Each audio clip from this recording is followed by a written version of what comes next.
Boa noite, pessoal. Começar uma live agora com o grande Ricardo Libório, né? Um gênio, uma lenda da história do jiu-jitsu e também um dos maiores coaches aí de MMA do mundo. Vou chamá-lo aqui para a gente dar início a essa conversa. Mestre, eu não estou conseguindo te chamar. Se você puder pedir para participar ao vivo, aí eu te coloco aqui. Tá dando uma informação que eu não estou conseguindo fazer o convite para você.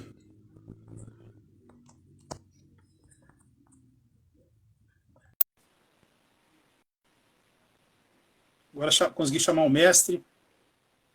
Grande Ricardo. Conseguindo te chamar, se você puder Ô, pedir para participar Floresta. ao vivo. Espera aí um pouquinho. Deixa eu só tentar aqui. Vou tentar botar aqui no lugar. Eu tentei pelo computador, mas não consegui. Estou aqui. Eu ia te falar, live pelo Instagram. Não sei se já teve gente que conseguiu, mas eu só consigo fazer pelo celular mesmo. E, pô, que honra conversar com você, mestre. Você assim. Agora foi. Agora foi. Espera aí que eu estou quase. Tá tudo ok? Pô, mestre, uma honra conversar com você assim. Pô, a honra é minha. Pô, Floresta. Pô, obrigado você. Deixa eu só tirar esse negócio aqui assim, do computador. Obrigado, Floresta. Não, tranquilo, mestre. Eu sou um grande fã de vocês. Você é uma pessoa... A gente está sempre em contato, né, Floresta? A gente está sempre falando. É muito legal ver as suas mensagens. Às vezes vem com muito carinho, né? No Natal, nos aniversários. Obrigado, meu irmão. Estou aqui. Quando você me ligou, eu falei, lógico. Eu não tenho feito muitas lives mais, não, mas para você, lógico.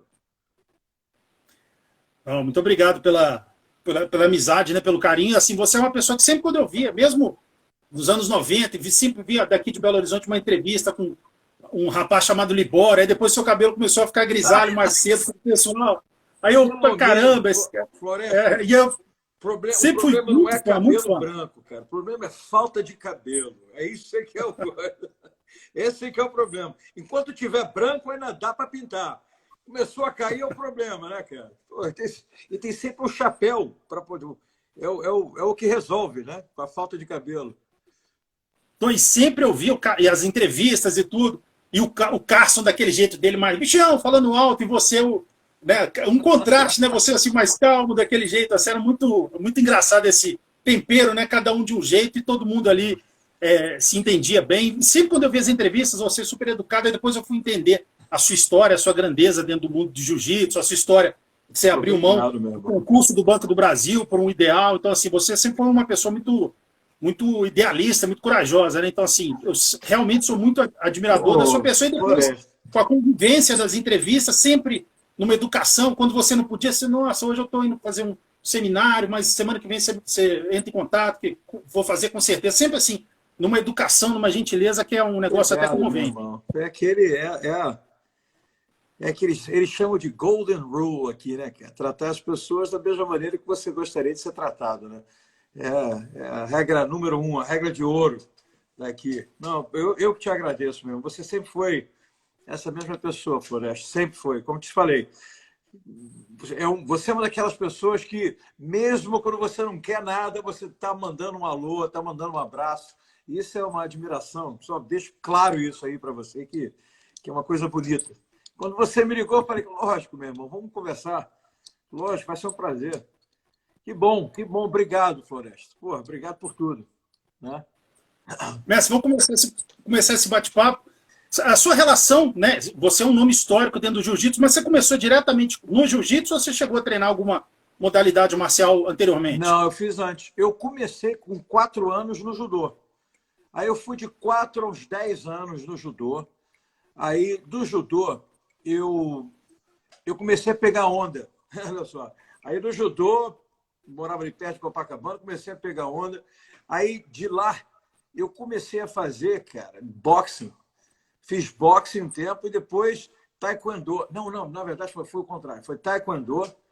Mas taekwondo, meu irmão, eu não conseguia tirar a perna do chão. Não batia mais acima do joelho de ninguém. Eu falei, meu irmão, isso não é para mim, não. Aí eu fui fazer um boxing, mas foi muito rápido. E entrei no jiu-jitsu. Entrei no jiu-jitsu através do mestre Rosado. Floresta, para você entender, minha primeira namorada, tinha uns 15 anos de idade, sobrinha do Rosado. E o Rosado... Fala, mestre. Internet você já viu, né? Pesquisa dela, deixa a gente na mão. Eu sei, meu irmão. Eu não sei se foi a minha ou a sua, mas Acho que foi a minha. É? Está tendo uma instabilidade grande aqui na região, infelizmente. Tomara que Deus nos ajude aí para a próxima 1 hora e 15 aí não atrapalhar. Vamos lá, vamos cruzar os dedos e vamos lá. Pau no burro. Quando te fala aí quando o grande mestre Rosado te levou para o jiu-jitsu. Isso, olha só. Minha primeira namorada é a sobrinha do Rosado. É sobrinha do Rosado. E eu fui no churrasco na casa dela, o Rosado me viu ali parrudinho, né, troncudinho, e decidiu me chamar para ir lá treinar na academia do Carson. O mais curioso nessa história é que eu morava no Maitá, que é 6 minutos andando da minha casa até a Grayson Maitá. Mas eu fui bater no Carson e não saí mais de lá, né? Fui para lá direto.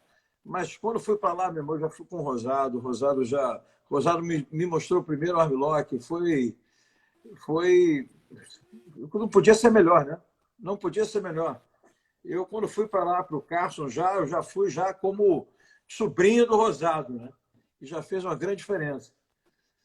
Pode ter certeza que foram os motivos principais. Se não fosse por ele, não estaria no jiu-jitsu. Já foi um dos maiores nomes da história da academia, né? O único que tem a faixa vermelha dada das mãos do próprio mestre Carson, né? E mais ainda, ele sempre foi meu ídolo, né? Ele sempre foi o meu ídolo, mas de uma geração ali também. Era um cara que, fora o conhecimento técnico dele, ele tinha um condicionamento absurdo. Meu Deus do céu. Até hoje você vê, ele não acredita que ele tem a idade que ele tem. É impressionante. Mas ele, Peixotinho, essa leva de campeões naquela época ali, meu irmão, foram os meus ídolos. Tá? Toda uma geração por trás dessa aí, que era antes da nossa, que nós éramos, na verdade, garotos, e esses caras estavam lá, lutando tudo. Né? Na minha geração, Pinducão, tem tantos que é até difícil de falar, mas Buchaú, Kaique, Zé, tem tanto, Ricardo Jucá, tem tanta gente lá, o Marcelo Duque Estrada, que é meu irmão, são os meus melhores amigos. Esse pessoal que era uma velha guarda dali, da Carson, que era fenomenal. Os caras que ganhavam tudo, né? Eu tive a honra de entrevistar o... Pode falar, mestre. Bom, fala, Flores. O que você ia perguntar? Eu tive a honra de entrevistar o mestre Rosado e o filho dele, o Márcia, né? Pessoas assim, maravilhosas também. E eles sempre falam muito de você, com muito orgulho também, gostam muito de você. Isso é minha família, cara. Eu falo para todo mundo. Se não fosse pelo Rosado, eu não teria. Eu acho que não. Ainda mais teria entrado ou ficado da maneira que eu fiquei, porque eu tive muita atenção dele e do pessoal todo. Eu vi o Márcia quando era garoto, né?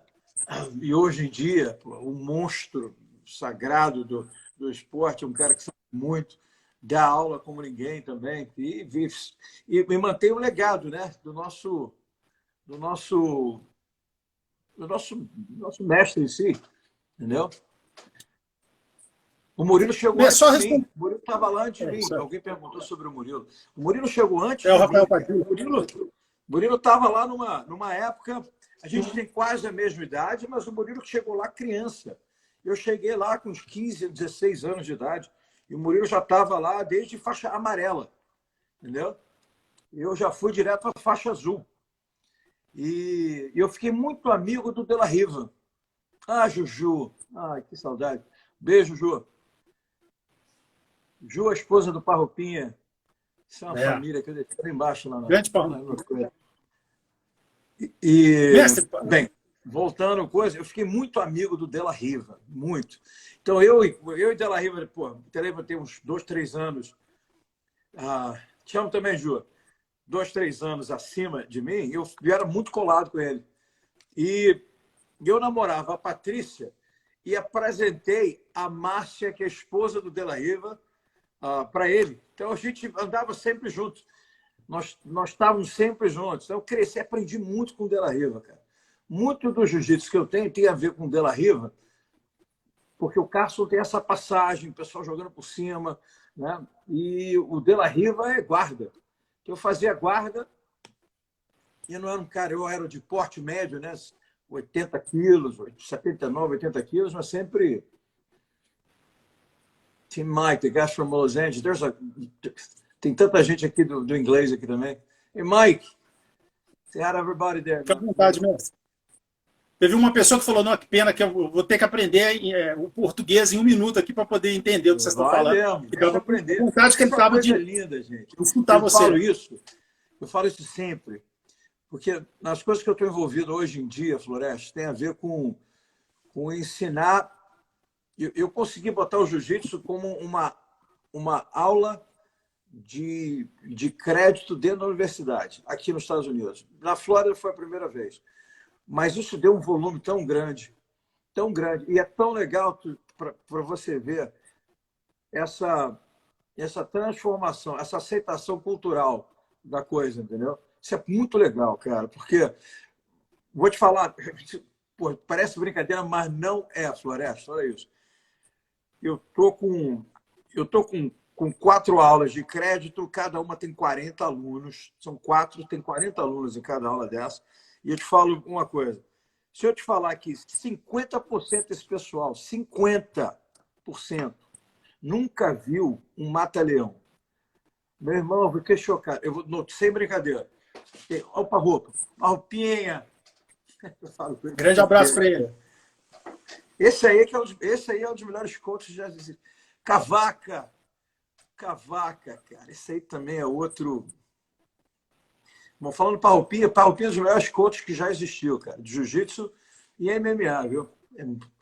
Com certeza. Com certeza absoluta. É um cara para você trazer aí também. O Cavaca é excepcional, cara. O Cavaca é fora de série. O Cavaca tem uma liderança natural, cara. Tem tanta gente bacana. O Charles acabou de entrar, um dos melhores professores de jiu-jitsu para criança. Tanta gente legal. Fernandinha, irmã do Fabinho, Holanda. Cavaca. Eu sou tanto fã do Cavaca, não é brincadeira, não. Mocegão, pô, que tanta gente, cara. Legal, gente, legal. Um beijo em todos. Um beijo em todos. Não vou ficar falando com esse pessoal, eu não vou falar nada com você, cara. Vai ser fogo. Mas você falou do Parrumpinha, eu tive a honra de entrevistá-lo 2 vezes, eu converso com ele em boxe, assim, alto astral, né? Uma pessoa assim da melhor qualidade, assim, carisma absurdo. Cara. E aproveitando. Parrumpinha tem um conhecimento técnico fora do comum, cara. Fora do comum. E, porra, vou te falar, é muito difícil, gente, é muito difícil essa vida de coach. O pessoal pensa que é legal, muita maravilha. Não, cara, não tenta viajar todo final de semana. Chega um tempo que cansa, não é mais legal, a família dá problema. É muita coisa ali, cara, todo final de semana. É muita dedicação demais, sabe? Tem muita coisa aí que o pessoal, eu quero ser coach, eu quero viajar. Você conhece o mundo, mas, meu irmão, imagina isso, quarta-feira você viaja, quinta-feira você ajuda o cara a perder peso, sexta-feira é pesado, sábado luta, domingo você volta para casa. Todo final de semana. E tem viagens longas que demoram mais, né, Floresta? Então é legal, mas, meu irmão, para quem nunca fez, corra atrás, batalha, isso é uma coisa bem interessante. Para quem já fez, meu irmão, acaba ficando velho, entendeu? E depois de um tempo, né, esse negócio de ficar velho mesmo, de idade, meu irmão, fica difícil, Floresta, fica difícil acompanhar, entendeu? Mestre, aproveitar que o Rodrigo Cavaca tá aí, o mestre Rodrigo Cavaca, de vez em quando eu mando uma mensagem para ele, mas é muita correria, acho que ele não conseguiu ler. Eu gostaria muito de fazer uma live com ele também. Eu sou um profundo admirador do método de treinamento dele, da pessoa dele. Fica aí o convite público aqui para fazer uma live com o Cavaca, que seria uma grande honra. Eu vou falar, também. Cara, esse cara aí é fora de série. Cavaca é fora de série em vários motivos. Não é só o jiu-jitsu dele, não. A mente do cara funciona diferente. E olha ele aí. E ele é um cara de caráter. É um tipo de pessoa que que tinha que ter ele está ali para servir, entendeu? Está fazendo muito aí, cara, para ajudar as pessoas. Ele arrumou a direção dele, é quase que uma missão. É um exemplo de ser humano maravilhoso, cara. Eu vou te falar, eu sou um fã do Cavaca em todos os sentidos. Ele sabe disso, eu vou ficar falando isso, mas ele sabe disso. Em todos os sentidos mesmo, de verdade. E aproveitar, fazer um elogio para ele, que eu vejo as lives dele, né, de entrevistas também.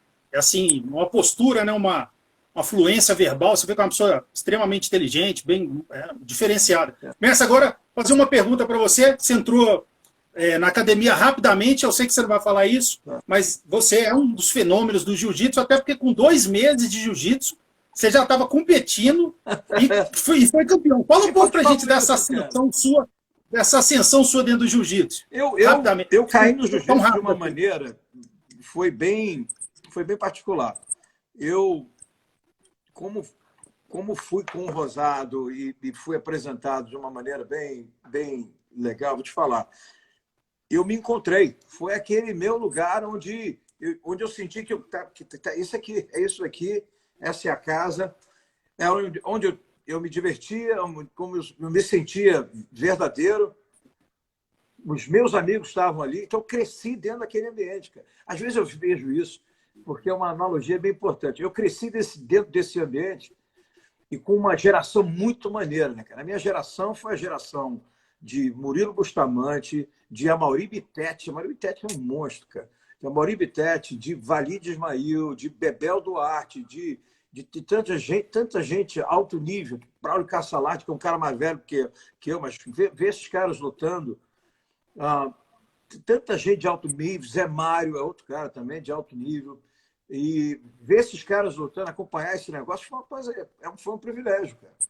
Foi um privilégio de verdade, porque foi uma geração que pegou mais campeonato e foi uma geração também que deu um upgrade, né? Acabou se dedicando ao jiu-jitsu.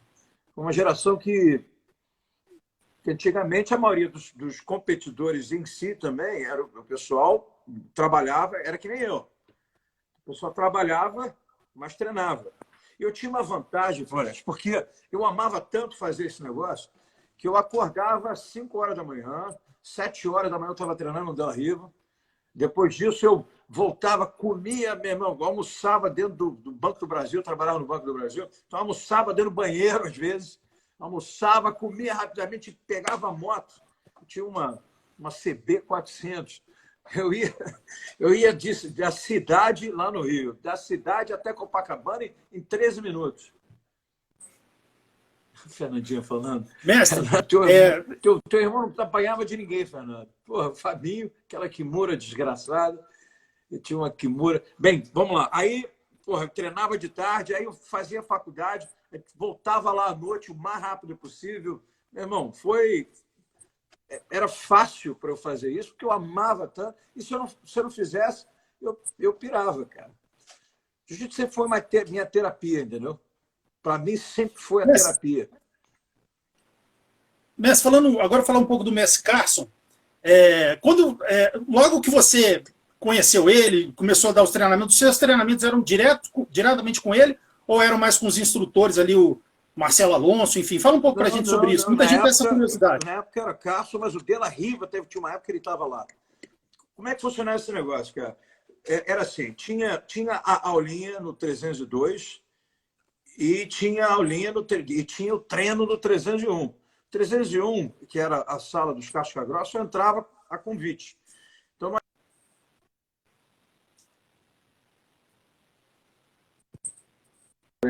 ia apanhar muito lá, entendeu? Do faixa azul. Isso acontecia milhões de vezes. Os caras treinando horas e horas a dia. Porra, o negócio deve ser como é até hoje, né, cara? Pega um faixa preta que é recreacional, vai no nível de competição, numa sala de competição, Floresta, não tem como, vai apanhar. Entendeu? Aí, 302 tinha as aulinhas, onde eu aprendi muito, mas aquele negócio... Eu, quando comecei, tinha o Rosado e tinha o De La Riva, cara, que ficou muito meu amigo. E eu aprendi tanto com o De La Riva, tanto.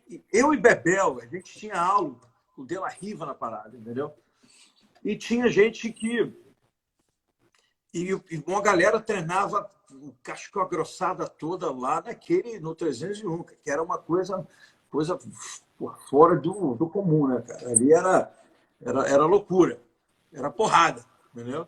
Era pressão total, Floresta. Então eu tive muita aulinha, cara, de verdade, com o Rosado, muita aulinha com o De La Riva, muita aulinha com todo mundo que eu conseguia aprender, pô, eu aprendia lá, entendeu? De qualquer maneira, mas não era difícil para mim, porque eu gostava tanto do negócio que eu ia sem pressão, entendeu? Sem dor. Era fácil. E como eu te falo, cara, eu vim de uma geração muito boa, de uns caras que são meus ídolos, pô. Até hoje os caras são meus ídolos, entendeu? São abençoados, pode fizer. Olha o Suyan. Estou para fazer uma live com ele também. Suyan, até hoje o cara é o melhor do mundo aí. Suyan, Renato Tavares é um outro cara que você precisa ver. Você conversar com ele, Floresta. Suyan é uma pessoa que você conversar, Floresta. Ele tem tanto um guerreiro da melhor. Eu estou conversando com ele box. Você tem que marcar comigo aí, Suyan. Marca aí, mestre. Suyan, manda um direct message para ele aí, cara, para falar, porque esse aí é outro cara também fora do comum. Caráter, é um pai de família, tem muita coisa boa aí, Floresta. Muita coisa boa mesmo. Para mim. Mestre, fazer uma pergunta. Fala. Pode falar, pode falar. Não, pode falar. Fala você, eu estou falando demais. Fala aí. Não, sempre uma honra te ouvir, mestre. É que tá dando um delay aqui, aí às vezes eu não identifico quando se você terminou ou não, aí você me desculpa. Agora, fazer uma pergunta sobre o mestre Carson. Quando você encontrou o Carson de uma vez, aquele jeitão dele, o bichão, não sei o quê, já teve aquela empatia? Você já foi com a cara dele direto? Você já gostou ele de você? Eu já tive, direto. Mas teve aquele negócio, Floresta. Eu fui apresentado pelo Carson como quase que sobrinho do Rosado, né, cara? Então, para mim foi... Eu me lembro realmente, quando começou realmente, foram duas coisas. Com 2 meses de jiu-jitsu, tinha uma competição que era o... Como é que você fala? Eram os iniciantes. Como é que se fala, André? Eu esqueci. Os iniciantes, os novíssimos. Eu esqueci o nome da parada. O Glover tá aí, cara. Olha o Glover. Glover campeão mundial. Esse cara também, que exemplo de ser humano. Porra, Glover é um exemplo de caráter. Eu vou te falar, Floresta, esse é um cara. Por isso que eu te falo, não adianta ser só bom. Não adianta só ser campeão, não. Tem muita gente boa pra caramba e, infelizmente, o MMA caiu muito por esse lance do trash talk, né? Estreante, só para roupinha lembrando, estreante. Eu não lembro de nada, meu irmão. Aí me veio o Glover, cara. O Glover era um cara que, para quem conhece, eu conheço há muitos anos. Meu irmão, o Glover é um cara que tem uma disciplina, mas tem um caráter fora do comum. É um exemplo de ser humano, meu irmão. Exemplo de lutador, exemplo de tudo. O Glover, pô, é exemplo de tudo. Infelizmente que o Glover, por exemplo, não fique ainda mais ainda no spotlight do que um cara que vai lá e vai falar um monte de porcaria, um monte de trash talk, porque é isso que as pessoas parece que querem ouvir, né, cara? Né? Olha o Glover aí, cara. Exatamente. Assim, o título dele foi um negócio assim, não sei como é que se eu vou conseguir me fazer entender. Sabe quando a pessoa, realmente, por tudo que ela fez, além da parte técnica, a parte do homem, eu sempre olhava e falava assim, se tem alguém que merece um dia ter um título, é ele, esse título deve ser. Foi um negócio assim que todo mundo ficou feliz, é uma coisa, você vê o tanto, todo mundo gostou, né? Uma espécie de até o aniversário do cara, sabe? Se tivesse que perder para alguém, perderia para o Glover, e é aquela simbologia, né, meu irmão? O cara criou aquela unificação, mas é porque ele sempre foi o que ele foi, cara. Deus botou o dedinho ali e falou, não, meu irmão, isso aí merece, tá?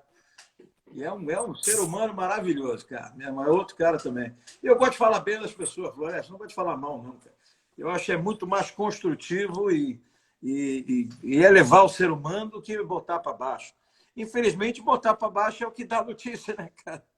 Mas eu não sou desses aí, não, meu irmão. Bola para frente e, pô, fala porcaria, para mim não dá, entendeu? Mestre, agora vamos falar um pouco da metodologia do mestre Carson Gracie, né? Você que conviveu com ele tanto tempo, viu ali a didática dele. Qual que era o segredo dele? Ele era mais... Eu já fiz essa pergunta para vários, mas cada um tem uma explicação, né? Ele era o quê? Mais detalhista? Como que era o estilo dele, o método de treinamento e o que você, observando o Carson por tantos anos, utiliza da didática dele no seu método de ensino? Pode ser até algo não técnico, mas a liderança dele, liderança, ou o mentor. a O cara amizade, era um enfim. mentor. Floresto, o cara era um ídolo para todos nós e um mentor. E, tecnicamente, ele tinha uma... Não era um cara de... Vamos dizer, o cara vai pegar um birimbolo desse da vida, tá? Vai pegar uma posição difícil. Ele vai falar, põe a mão aqui, põe a mão aqui. Põe o pé ali. Pum. Aí você vê, você fez a coisa e aquele detalhe já mudou a coisa toda e fez total diferença. Mas a principal dele, realmente a principal foi ele...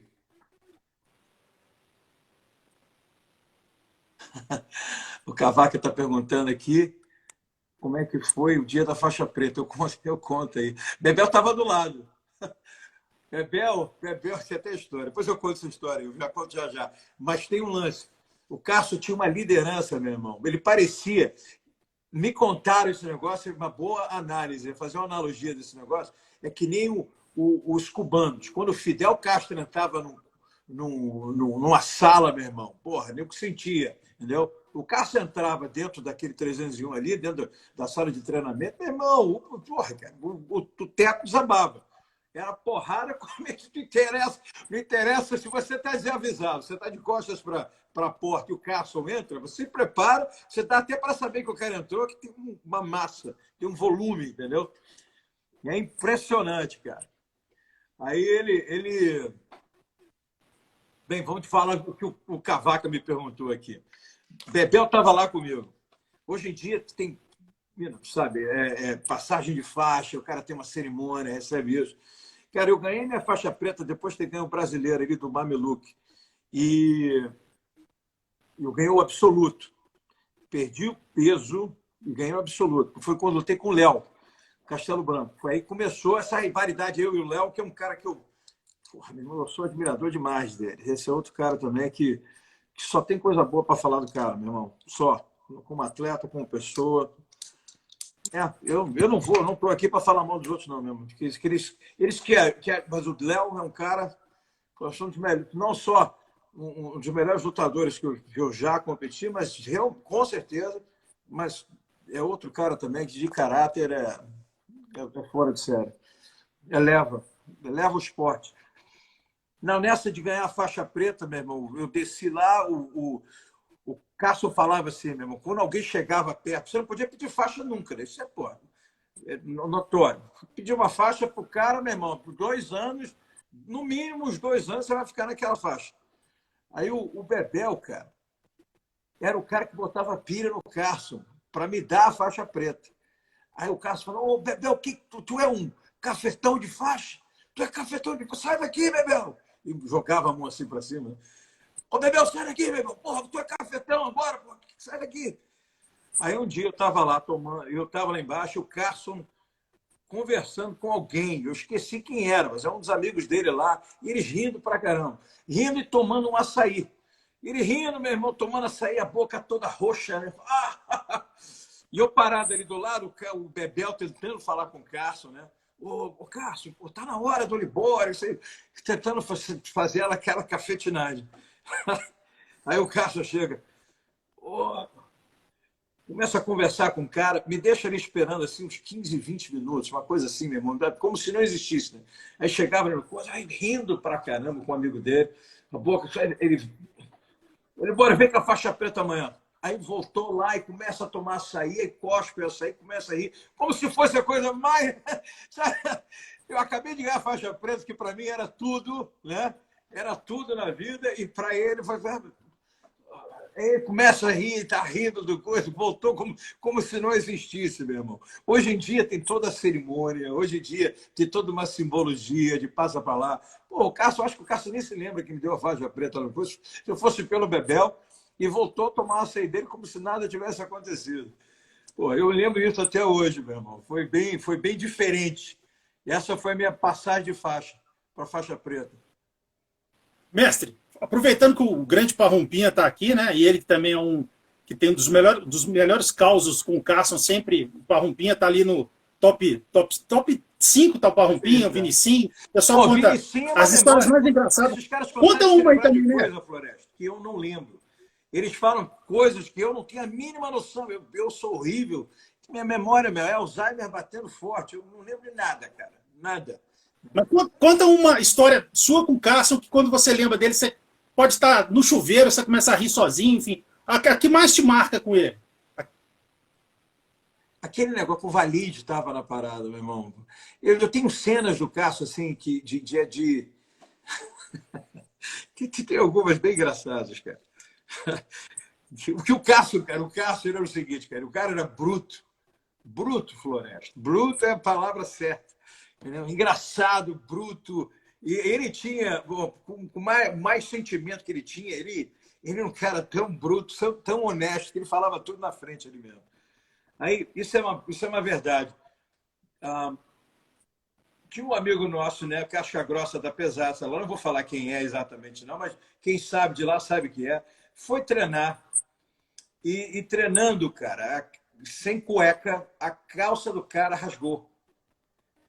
Infelizmente, cara, tinha lá, cara, um dos caras, o faixa marrom, nosso Paulo Mamão, cara, levou a namorada linda lá para cima. Isso era coisa que nem deixava, né?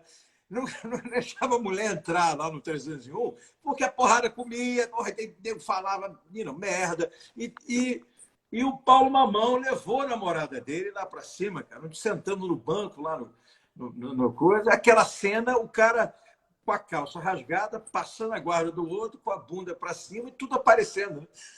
Entra o Cássio, cara, e vê aquela cena. E o Cássio, em vez de amenizar já, a menina lá, porra, botando, abaixando a cabeça, completamente consternada, envergonhada, sentada ali no banco. Aí o Cássio entra na porta, vê aquela cena assim: ô, fulaninho, que é isso aí, rapaz? O saco de fora, rapaz! Olha a menina aqui! Botou a menina não sabia onde se meter, cara. Quase que pulou da janela. Porra, foi uma coisa assim absurda. E o Paulo Mamão, o que ele fazia nessa hora? E o outro lá, cara, que era, porra, um louco, né? O Fernando, sem cueca, calça toda rasgada, tudo aparecendo. E o Cássio, o approach do cara foi o cara mais... De novo, cara, o cara mais rude, mais bruto, bicho, cara. Tem tanta coisa assim engraçada que eu te falo que... Mas é difícil. O Cássio tem é um sentimento assim, meu irmão, fenomenal. Só quem já viveu com o cara consegue entender o que é, entendeu? É difícil de explicar, não tem uma coisa assim elevada. Ele é um ser humano especial, é um cara especial. Ser humano, entendeu? Com erros, acertos, com tudo que ele viveu nessa vida dele. Meu irmão, vou te falar, ele foi fora de série. O cara sempre foi um cara fora de série, entendeu?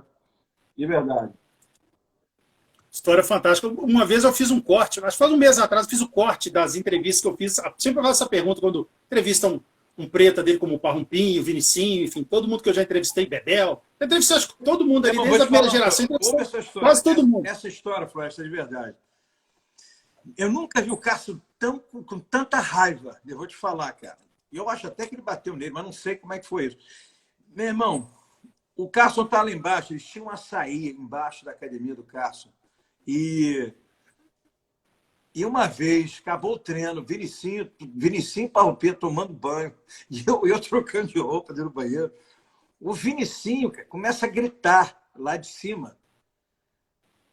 Eu não sei o que era que eles falavam, mas eles gritavam, ele e o Parrumpinha, gritavam tão alto, e gritavam e saía da janela, gritava e saía da janela, gritava e saía da janela. Meu irmão, o Carson subiu, cara, como se fosse uma bala. Eu nunca vi, o cara chutou a porta da academia, porque quase que quebra no meio. Entrou no banheiro, meu irmão, porra. Ô, Vinicius, eu vou te quebrar. Eu nunca vi o Cássio com tanta raiva, tão pé da vida como eu vi naquela época. eu acho que o Vinicinho e o Parrupinha, meu irmão, acabaram apanhando aquele dia. Parrupinha pode contar essa história, mas eu nunca vi o cara com tanta raiva na minha vida, cara. Nunca. Vinicinho se chamar aquele Mestre, dia. eu já entrevistei o Parrumpinha 2 vezes, né, a pessoa da melhor qualidade. Eu fiz uma pergunta, já contou esse caso. Acho que o dia que deixou o Carson puto é que o Carson demorou muito tempo lá embaixo. Ele vou fazer alguma coisa para chamar a atenção do Carson. Aí ele gritou, luta livre! Aí quando ele gritou aí, falou que o Carson em 1 segundo já estava quase lá em cima. E ele já foi direto. E aí ele olhou pro Carson, não fui eu, não, Carson, não fui eu. E aí o Carson, na hora, já pensou, então é o Vinicinho. Então essa caiu no colo do Vinicinho. Acho que ele apanhou sozinho. Não, Né? mas o Vinicinho tinha culpa sim, ô Floresco. O Vinicinho e Parrupinha junto, cara. Vou te falar, cara. São dois gremlins, aqueles caras ali. Jogou água, vira um monstro. Os dois ali. Os dois estavam no banheiro e vai dizer... Parrupinha vai tentar dizer que não foi ele, não. Com certeza foi. Ele e o Vinicinho. E o Vinicinho também tem culpa, só por estar perto ali. Mas eu me lembro dos dois gritando, que nem loucos, cara. Mas louco, gritando. E eu ria, eu não conseguia parar de rir. Até que o Cássio entrou. O Cássio entrou, cara, transformado. Que entrou chutando a porta, quebrando tudo. Quem estava gritando? Eu sabia. Meu irmão, é difícil, eu não sou um bom contador de história, mas o Cássio, meu irmão, era hilário. Quando ele ficava com raiva, meu irmão, sai de perto, cara. E ele tinha uma pegada assim, coisa de maluco. Bem, vamos lá. O mais engraçado é o que passava na cabeça do Parrumpinha, né? Tipo assim, o que eu vou fazer para chamar a atenção do homem? Luta livre! Aí ele vai e sobe a escada, que ele sabia que falar isso ia deixar ele pé da vida, né? Eu não duvido são histórias nada, não. Aqueles dois ali são dois diabos, dois... Vou te falar, cara. Esses dois aí são os piores elementos. Mas é engraçado demais, meu irmão. Engraçado demais. Mas fala, Alex, vamos lá, vamos continuar. Mas falando em Cássio, né, não tem como deixar de fazer essa pergunta.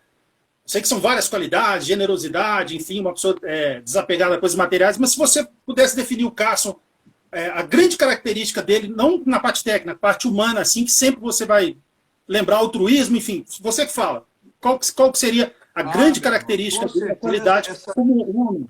Primeiro, ele tinha uma humildade natural. O que era isso, cara? O Cássio era um cara confiante pra caramba. Ele sabia que ele é o Cássio. Sabia que era o Cássio, entendeu? Ele sabia o que ele tinha feito na vida dele, tinha uma confiança fora do comum. E é um cara de uma segurança, ao mesmo tempo de uma humildade muito grande. Porque o que ele gostava de fazer era a coisa mais comum do mundo. Com chance de ir, fazer e conhecer os... Quantos nobres esse cara já conheceu na vida dele, eu não sei nem dizer. Quantos sheiks, quantos reis, é um tipo de cara, presidente. Eu me lembro uma vez, a gente foi no churrasco na casa do manager do Pelé. Então, estava lá o Pelé jantando com a gente numa mansão. E o Carson lá, meu irmão, com maior simplicidade, com maior humildade. Acho que isso é um grande destaque dele, entendeu? Que ele é um cara que todo mundo, ele podia estar no maior do mundo, ele conseguia entrar de uma certa maneira que todo mundo gostava dele, entendeu? Não só pelo que ele fez, a personalidade dele também era bem importante. E um coração, cara, aberto, entendeu? Um cara... Eu tenho muita coisa boa para falar do Cássio. Como te falei, né? Ser humano normal, como todo mundo, faz erros e tudo, como todos nós. Todos nós. Mas ele é um cara único. Foi um cara único. Com certeza absoluta. Não tem o que tirar. Na verdade, eu sempre falo isso. O Carlos, o Hélio, o Rolly, se estivesse vivo, né? E o Cássio. Mas, na verdade, o Carlos, o Hélio e o Cássio são os fundadores do esporte em si, entendeu? Pelo menos na minha linhagem, com certeza. Eu falo do Hélio, eu sempre falo do Hélio, porque o Hélio, se não fosse o Hélio, o Cássio não também chegaria naquele nível todo também dele, entendeu? É importante falar isso. O Hélio tem essa participação enorme. E eu sempre lembro do Hollis também, porque o Hollis era o novo Cássio. Entendeu? Era o campeão da família na época dele. E se não fosse pelo acidente, ele seria o novo Carson, E depois disso viria o Rickson, não sei como é que é, mas o Rollins era o cara. Todo mundo fala isso. Todo mundo fala isso. Eu não cheguei a pegar ele vivo, não. Eu cheguei logo depois do falecimento dele, mas quando chegou lá, já todo mundo falava do Rollins. Todo mundo falava do Rollins. É. Mestre, quer continuar, mestre? Não, Acabei te cortando. Pode ir, Flor. Mestre, falando sobre. Não vou entrar em detalhes, que você já contou essa história tantas vezes, até acho que a melhor definição dessa história foi o Murilo, que ele contou no programa do Confraria da Porrada, do Alonso, do Tetel, enfim.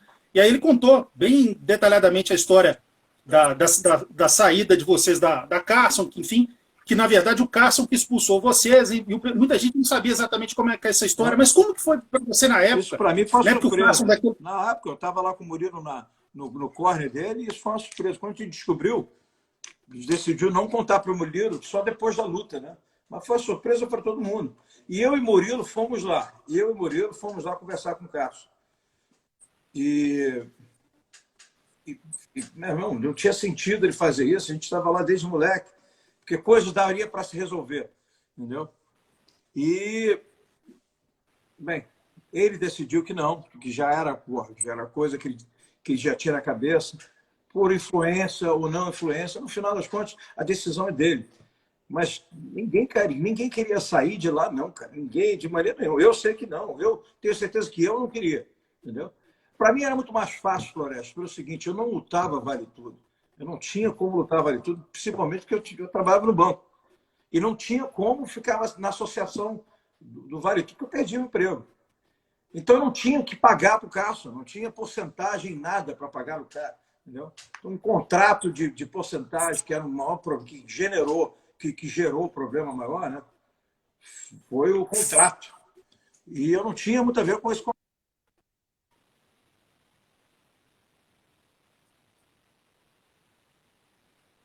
Tá sem som, mestre. Tá sem som.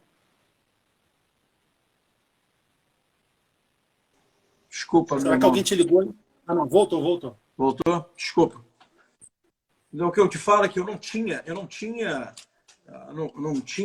contrato de vale tudo, porque eu não estava vale tudo. Então, eu acabei entrando no círculo ali do coisa por liderança mesmo, né? Mas é isso, bola para frente. Não adianta mudar o passado, bola para frente. Mas é algo que eu nunca queria. Eu, principalmente, era muito conectado com o carro. Não queria isso de maneira nenhuma, entendeu? Eu fui lá 2 vezes com o Murilo, principalmente com o Murilo, 2 vezes para conversar com ele sobre isso, entendeu? Então, a pergunta era mais ou menos essa, mestre. Não era sobre a situação que você já explicaram várias vezes, enfim. Se para vocês que amavam o Carson, gostavam tanto dele, ver ele com aquele jeito dele reativo, daquela que ele, não quero mais. E assim, muita coisa ficou pública, né? Ele chamando vocês de creonte, aquela coisa. E vocês, lógico, pelo respeito, o amor que vocês tinham por ele, vocês nunca responderem nada. Então, essa situação de ver aquilo foi uma situação mais triste que você viveu até hoje, na carreira? Dentro do esporte, com certeza. Absoluta certeza. Absoluta certeza que a situação, para mim, dentro do esporte, foi devastante. Foi devastadora. Eu pensei em parar tudo. Olha isso. E olha, eu nunca deixei. Eu acredito, meu irmão, no seguinte: por mais que esteja ruim, eu acredito em bater ponto no dia seguinte. E é um tipo de hábito que me ajudou muito na minha vida inteira, Floresta, para tudo.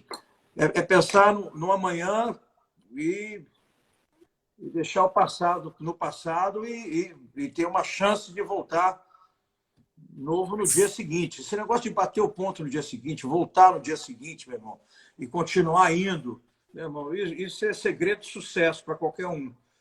Por mais que esteja ruim, você tem que perseverar, você tem que voltar no dia seguinte.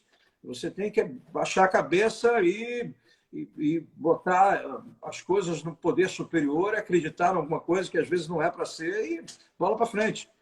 Bola para frente. Você tem que manter a bola para frente. Não é quem ganha. Pô, campeão é aquele que ganha tudo. Campeão é o cara que continua ainda, apesar de todas as adversidades. Esse segredo de sucesso, eu vou ficar falando isso, porque todo campeão sabe disso, entendeu? Volta no dia seguinte, meu irmão. Perdeu, aprendizado, volta no dia seguinte. Mas para isso, para mim, com certeza, foi um buraco. Eu tinha muita associação pessoal com ele diretamente. Então, quando isso aconteceu, para mim foi chocante. Por isso, quando eu descobri, eu falei, não, a gente tem que como reverter isso. Mas era muito maior do que só eu. Era um grupo todo. E, bem, bola para frente. É isso daí. Né? Vamos nos mover. Mas eu nunca pedi para sair. Nunca, de maneira nenhuma. Teve creontagem minha, não. Para mim é ele que botou no mesmo saco todo mundo ali também, porque para mim, o Tavares tudo tinha que assinar contrato nenhum. Eu mesmo, entendeu? Bola para frente. Coisas que vêm na vida, meu irmão. E você tem que lidar com isso. Meu amor por ele, Bacana. um dia a gente se vê e se acerta. Entendeu? Ele sabe o que é. Bacana. Bom sua explicação sobre esse assunto, né? Que muita gente sempre tem dúvidas e tudo, e nada melhor do que você.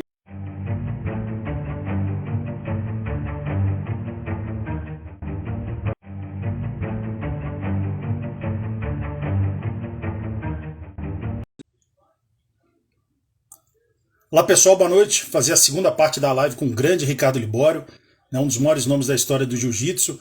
Vou chamá-lo aqui para a gente dar sequência na live que a gente começou a realizar na semana passada.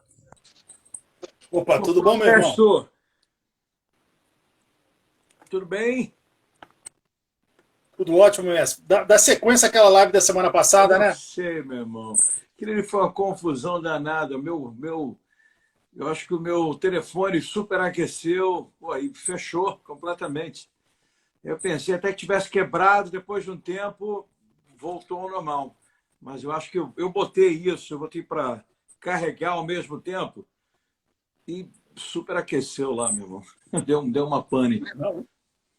É o bom que tudo que a gente fez ali ficou salvo. Eu vou juntar com essa parte para a gente colocar no YouTube, mas ficou tudo normalizado, graças a Deus.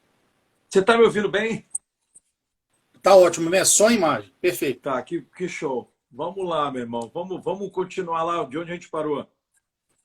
Mestre, então a gente tinha falado, né, sobre toda a história sua com o Carson, a parte positiva, depois a tristeza que foi a época da ruptura, mas a última pergunta sobre o Carson vai ser uma pergunta legal e emocionante, que eu tenho certeza que você vai gostar de responder, que é a mesma que eu fiz para o Peixotinho, para o Parrumpinha, para o Vinicinho, para o Rinaldo Santos, e todos gostaram muito. Então a gente sabe que o Carson está em outro plano, mas vamos supor, né, que Deus permitisse que o Carson aparecesse na sua frente agora, se abrisse a porta, o Carson tivesse aí, você fala, bichão, se tivesse 1 minuto para ter alguma reação, você podia falar alguma coisa, fazer uma pergunta, falar alguma coisa que está engasgada, ou só dar um abraço e um beijo nele. Qual seria a sua reação? A cabeça, Floresta, é o obrigado. É o agradecimento por tudo, né? Esse mentor que ele foi para a gente, entendeu? Do bom e do ruim, das coisas todas positivas e negativas também que possam ter acontecido, meu irmão. Eu só tenho a agradecer. Todas elas foram lições maravilhosas. E o plano dele, meu irmão, um dia a gente se encontra, né, cara? Um dia a gente se encontra e com todas as verdades aparecendo. E aí é a melhor coisa do mundo, porque esclarece tudo de qualquer maneira, sem problema nenhum. E eu fico... A única coisa que vem à cabeça mesmo é o muito obrigado, né? Porque se não fosse por ele, e logicamente outras pessoas também, irmão, eu não teria a paixão que eu tenho na minha vida pelo esporte. Uma coisa eu sei, meu irmão, eu posso não saber muita coisa, com certeza, e ainda continuo aprendendo muito, mas eu tenho certeza que eu vou continuar fazendo isso até eu cair morto. E isso é uma coisa que a gente só consegue entender depois que fica velho. Depois que fica velho é que você consegue entender o quanto a paixão na sua vida é importante. Porque tem muita gente que trabalha a vida inteira por dinheiro, se aposenta e morre 5 anos depois. Esse foi o caso do meu pai. Trabalhou no Banco do Brasil a vida inteira, era um cara que ralava demais, um super trabalhador. Mas quando saiu do Banco do Brasil, ele não tinha uma outra paixão. Eu tenho uma paixão que eu sei que, pelo menos isso, pode até não ganhar dinheiro, não vai ser rico com iate, mas pode ter certeza que essa paixão eu carrego até morrer. Até morrer eu vou ser eu, né? Isso é fundamental. E muita gente não consegue ver isso no começo, ainda mais quando você é jovem, com tantas responsabilidades. Mas quando se vai ficando mais velho, mais claro isso é para a gente, entendeu? Tem muita gente que trabalhou a vida inteira em outras funções e tem condições hoje em dia, aposentado, de curtir aquele amor pelo jiu-jitsu, mas de uma certa maneira tem um certo arrependimento por não ter dedicado a vida a isso. Eu posso ter certeza de uma coisa, meu irmão, disso aí eu não vou me arrepender. Na hora final ali, para fechar os olhos, eu tenho certeza que pelo menos uma paixão grande eu tive na minha vida, entendeu? Tem duas coisas que eu amo muito, meu irmão, a minha família e o jiu-jitsu, pô, entendeu? Não é sempre que a gente está feliz, como também não existe. Isso é utópico. Vai estar sempre feliz. Vai estar sempre uma bomba sempre vai estar estourando, meu irmão. A gente sabe que, com certeza, a gente tem que resolver o problema hoje em dia, mas isso tudo faz parte. Mas no final dessa história toda, eu sei que arrependimento não vai ser uma das palavras fortes para mim, entendeu? Isso eu sei. Pelo menos no fator carreira, no fator trabalho. Isso aí eu sei. E isso foi uma coisa apresentada pelo Carson, né? Como eu falei primeiro, quem me introduziu no jiu-jitsu foi o Rosado, mas quem me fez ficar foi o Carson, com certeza, entendeu? Uma das pessoas mais importantes da sua história na vida, né? Não tem como... Não tem, né? Não tem como dizer. Não só minha, né? Olha só a função dele na vida de outras pessoas. Ele, irmão, ele revolucionou o esporte. O Carson foi o Robin Hood do jiu-jitsu, meu irmão. Essa é a verdade, entendeu? Onde todo mundo estava te ensinando para a aristocracia, o Carson foi lá para o pessoal que não tinha dinheiro e começou a dar aula. Isso é o tipo de coisa, entendeu?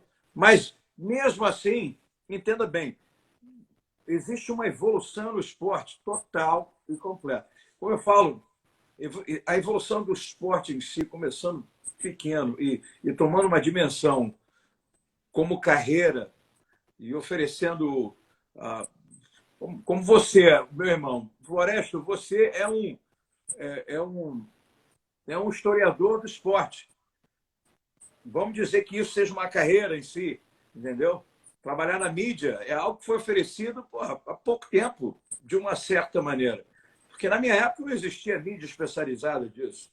Veio a surgir depois, com a Tatame e outras coisas. Existia a revista Black Belt Magazine, entendeu? Mas a coisa ainda está se formando, a coisa ainda está crescendo. Como também foi o MMA. O MMA, por exemplo, não cresceu como MMA, começou como Vale Tudo, passou pelo que eles chamam de No Holds Barred e depois veio a se formar o MMA, né? E não tinha indústria. Indústria não existia. Então, essas formações do certo e errado, a formação de atletas, a formação de pessoas que trabalham de carreira dentro do esporte, veio a surgir agora. Como o papel do manager, por exemplo. Não existia manager na época. O manager eram os amigos. Mas hoje em dia, o dinheiro começa a entrar, meu irmão. A gente vê de tudo, né? Hoje em dia, o manager é um cara que saiu do futebol americano ou do basquetebol, ou são advogados, um pessoal que vê duas coisas, né? O dinheiro, ou eles veem uma network, poder e fama. Isso acontece muito. E isso surgiu agora, com a popularidade do esporte, que não era vale tudo mesmo. Era o MMA não é o vale tudo. O MMA é diferente, é um esporte diferente, né? Mestre, fazer uma pergunta para você em relação à Brazilian Top Team, mas não em relação à criação, que você já falou isso várias vezes, mas em relação a qual... e não uma pergunta fácil, porque não a gente podia pensar que você vai responder um grande troféu, mas qual que é o grande momento que você teve, por exemplo, na Brazilian Top Team, que você teve uma ligação direta naquele camp, que você teve algo... que tem aquelas coisas que só quem é o treinador e o lutador para saber aquela coisa que você teve um envolvimento emocional, que você sabia que naquele momento ele estava com alguma tristeza familiar e você ajudou ele tanto na parte psicológica, em treinos, e quando ele ganhou, você viu que todo aquele furacão passou. Qual foi um grande momento assim em que algo em que além dos treinamentos você se envolveu pessoalmente com a pessoa e a vitória dela foi a sua grande emoção. Pode até ser uma luta pequena, sem ser por cinturão, nem nada. Tem algumas delas. Primeiro, uma coisa que vem na cabeça, assim, duas coisas que vieram na minha cabeça agora, que são bem marcantes. Uma foi quando o Murilo ganhou o cinturão do UFC. E, meu irmão, eu estava lá dormindo no quarto dele, né? Eu vi o que o Murilo passou. Porque não existe nenhum atleta de alto nível que não vá lutar machucado, que não vá lutar com medo. As ansiedades estão lá. Tem um monte de coisa que passa na cabeça que as pessoas não têm noção. Especialmente para quem está vendo ali na televisão, as pessoas não têm noção. Se às vezes até o teammate, o cara que está ali ajudando a treinar você, não tem essa noção, imagina só o fã em si. É tanta coisa. A verdade é a seguinte, meu irmão. O cara tem que passar por tantas camadas de problemas e adaptação para se tornar um atleta de alto nível, vindo de pressão familiar, era mais de vale tudo, né? Na época de MMA, na época que não tinha uma aceitação como é hoje em dia.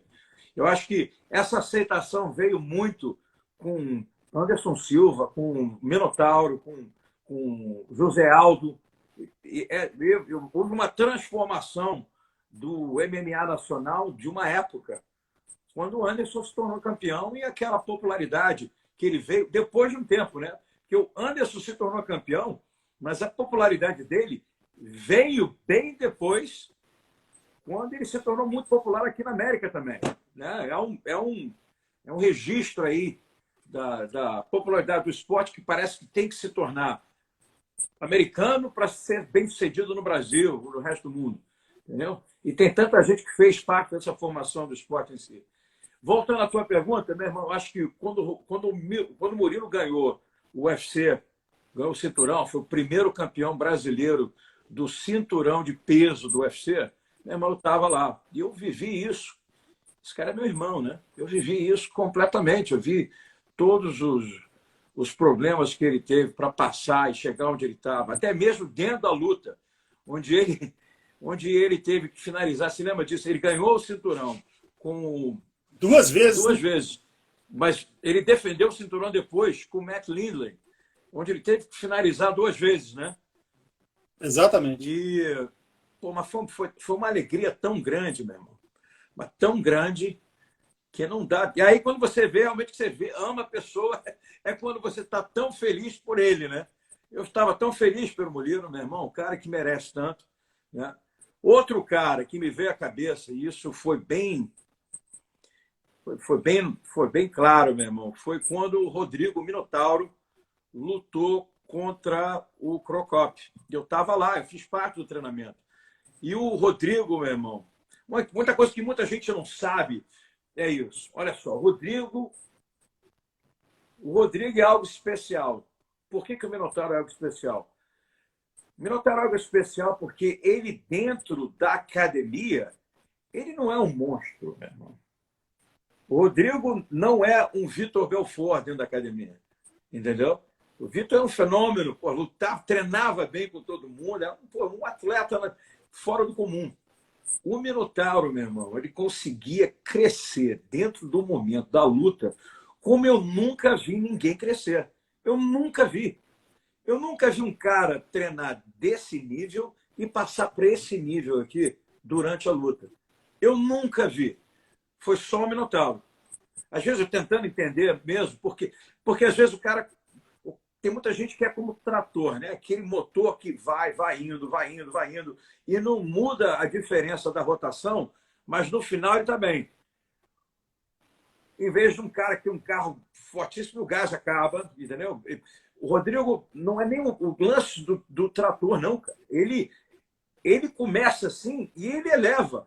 Não falando que ele vai para esse pico aqui, mas ele eleva mais ainda do que ele é. Mas comparando com a academia, Floresta, meu irmão, o Rodrigo lutando é 10 vezes melhor do que ele treinando. É impressionante. Mas isso, meu irmão, entenda bem. Por isso que o coach é tão importante, porque o segundo ali, ele tem que estar numa vibração, numa rotação, num entendimento muito grande com o atleta, que não é todo mundo que... Não é só conhecimento técnico. Tem algo bem espiritual, psicológico, tem algo... De uma semana mesmo. A última semana é um infernozinho, né? Para quem perde peso, a última semana, você não treina mais, você ajusta perdendo peso. E depois do peso, meu irmão, perder peso com ansiedade, ou pior ainda, pior coisa do mundo, todo mundo que lutou sabe disso. Desidratar, meu irmão. Desidratar para perder peso, meu irmão, é um inferno. Não é nem a comida tanto. Faltou água, meu irmão. Já vi nego se trancando no banheiro para beber água da bica. É uma loucura, né? É uma coisa de maluco. Parece droga mesmo. Então, é esse tipo de ansiedade. Se o cara não estiver do lado de uma pessoa que traz uma paz de espírito, que a pessoa tem uma estrutura, é difícil, entendeu? Comigo, o Minotauro, eu tinha uma sinergia muito boa com ele. E nessa luta do Crocop, quando ele lutou com o Crocop, meu irmão, eu vi o que o Rodrigo passou. Eu fiz parte desse treinamento também. E, meu irmão, o Rodrigo é fantástico. Tem uma hora lá no corner dele, do Rodrigo, que o Rodrigo perdendo, indo para o último round, apanhando, né, em pé. Eu falei, pô, Rodrigo, dá para ir, meu irmão, dá para você botar para baixo, dá para você pegar. Mas esse cara, meu irmão, como é que pode isso? O cara ter essa cabeça de não desistir o tempo todo, de achar que vai dar, perdendo, não é para todo mundo, não, cara. Eu estou te falando, pô, o Floresto, ele é algo especial. Minotauro é algo especial, entendeu? E eu estava lá, eu me lembro disso quando nessa época de BTT, pô, eu me lembro do Minotauro, rapaz, Minotauro é um monstro. Eu deixo aí, são dois caras que eu admiro muito, como pessoas e como atletas, né? Os caras foram muito bons, entendeu? E, logicamente, o Arona, né, meu irmão? O Arona foi como filho, cara. O Arona, pô, foi... Eu tenho uma história com o Arona muito grande. O Arona foi para a academia lá e eu posso te dizer que muito do que eu sabia foi para o Arona. Muito do meu conhecimento foi para o Arona, muito de treinamento foi com o Arona. Eu treinei muito com o Arona.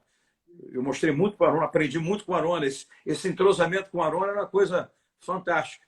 Veio lutando, vale tudo, durante o Pride e o ADCC e campeonato.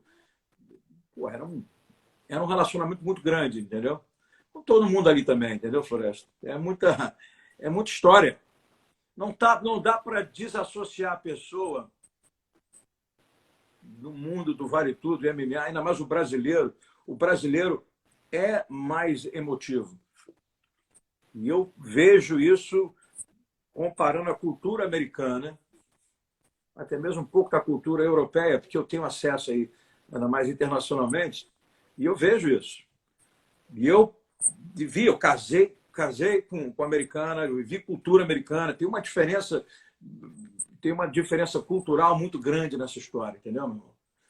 De como lidar com as coisas.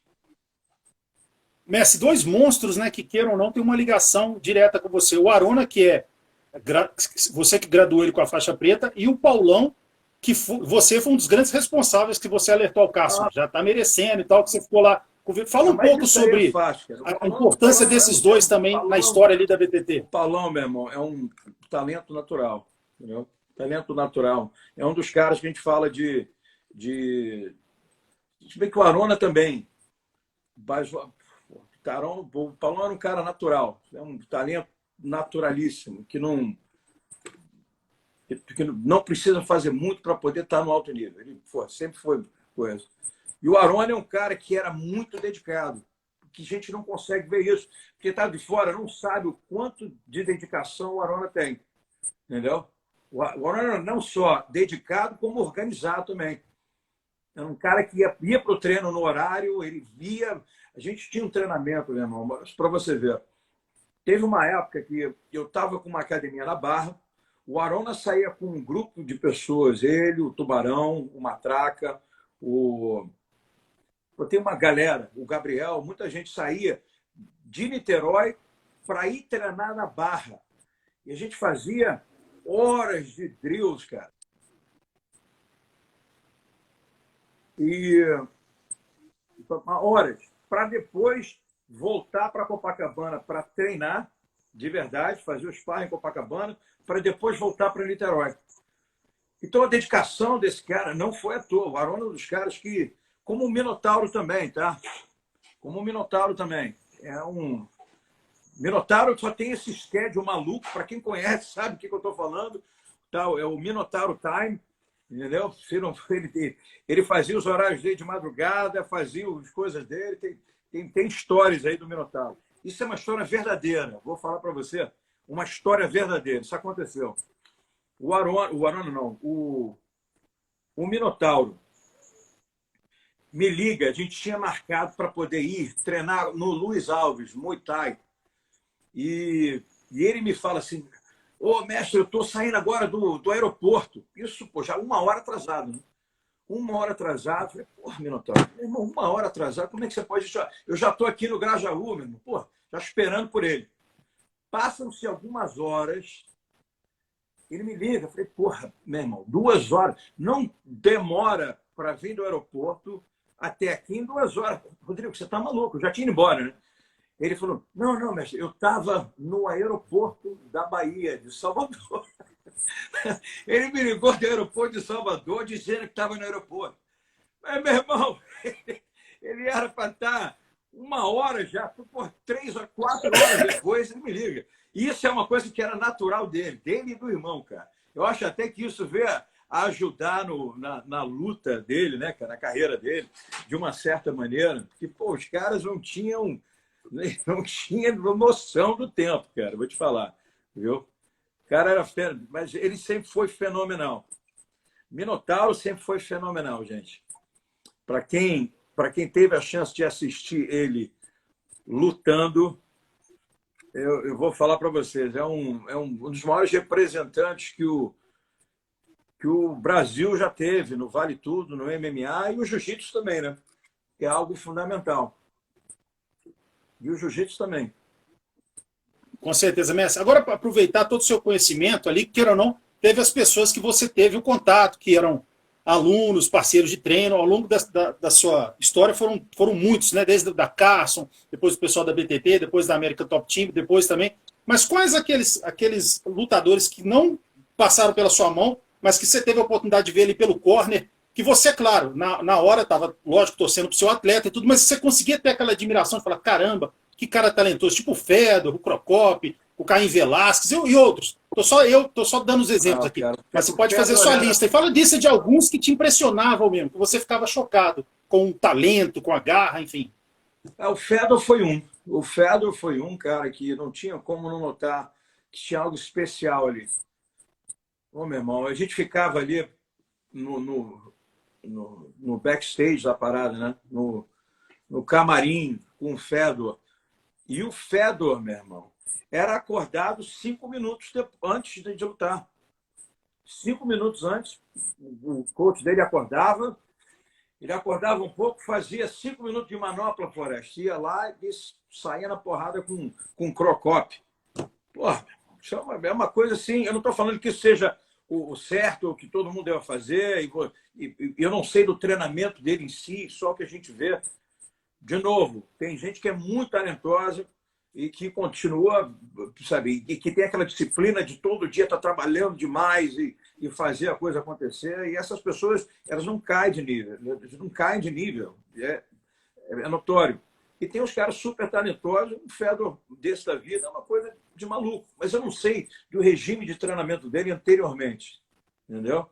Eu sei que ele é um cara saudável demais, eu sei que ele é uma pessoa se parece ser bem séria e dedicada, mas ele era um dos fenômenos. Ele era um dos caras que falava, oh, meu irmão, esse cara é fenomenal mesmo, sabe? Fora de série. Bem, tem vários desses aí. Tem vários. Tem uns caras que eu amava ver lutando, né? Um dos mais favoritos.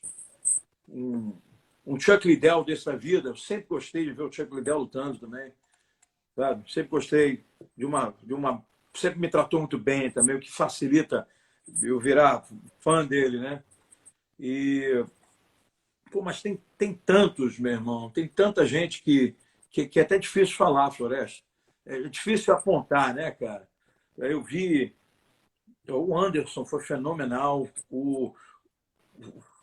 Meu irmão, o José Aldo, naquela época dele, não esqueça disso.